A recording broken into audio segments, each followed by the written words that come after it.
Fala, Master. Ângulos formados por duas paralelas intersectadas por uma transversal. Galera, provinha chegou e você precisa tirar 10 nesse conteúdo. Estão no canal certo. Se inscrevam no Matemática e deixa teu joinha nesse vídeo. Vem comigo.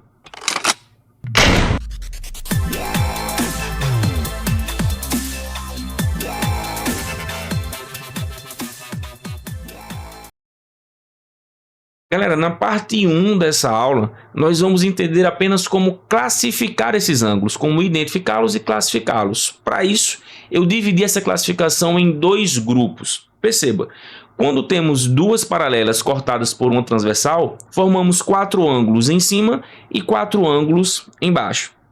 Na minha primeira classificação, eu vou mostrar como você relaciona os ângulos de cima entre eles mesmos, a mesma coisa para a galera de baixo. É simples. Quais são os ângulos adjacentes? São aqueles ângulos vizinhos. Como assim, professor? O ângulo A com o ângulo B. Eles são vizinhos. Mesma coisa, o ângulo B com o ângulo C. O ângulo C com o ângulo D. O ângulo D com o ângulo A. Todo ângulo vizinho lado a lado serão classificados como adjacentes. OPV, opostos pelo vértice, são aqueles ângulos que de fato são opostos pelo vértice que está aqui. O ângulo A com o ângulo C, a mesma coisa o ângulo B com o ângulo D. Não tem como você errar. Professor, e olhando para a galera de baixo, é a mesma coisa. Quais são os adjacentes? Os vizinhos. Ângulo E com o ângulo F, ângulo F com o ângulo G, ângulo G com o ângulo H e o ângulo H com o ângulo E. Todo ângulo lado a lado, todo ângulo vizinho será adjacente. Opostos pelo vértice, a essência é a mesma. O vértice está aqui, o ângulo E é oposto pelo vértice com o ângulo G, o ângulo F é oposto pelo vértice com o ângulo H. Super tranquilo. Agora, no segundo grupo de classificação, nós vamos comparar ângulos de cima com ângulos de baixo. Fica ligado que é super tranquilo também, Master. Primeira classificação, ângulos correspondentes. O que são ângulos correspondentes? São ângulos que se correspondem em cima e embaixo. São ângulos que ocupam as mesmas posições. Como assim? Veja. Olhe um ângulo Azinho. Perceba que ele ocupa a mesma posição que o ângulo Ezinho. Ele está na parte superior direita. Agora, olha o ângulo Bzinho.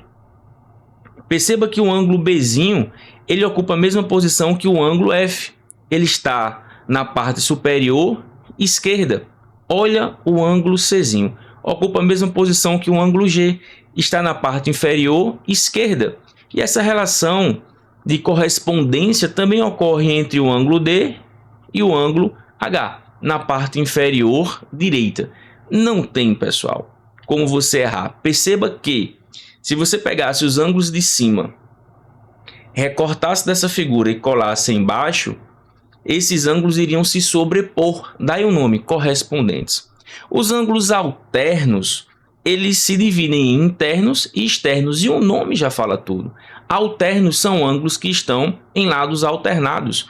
Os alternos internos, eles estão dentro das paralelas.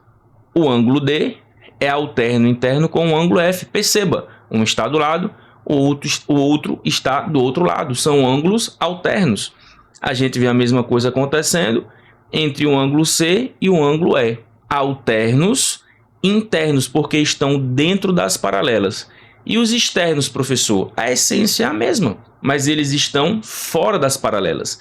O ângulo A com o ângulo G, alternos externos, em lados alternados e fora das paralelas.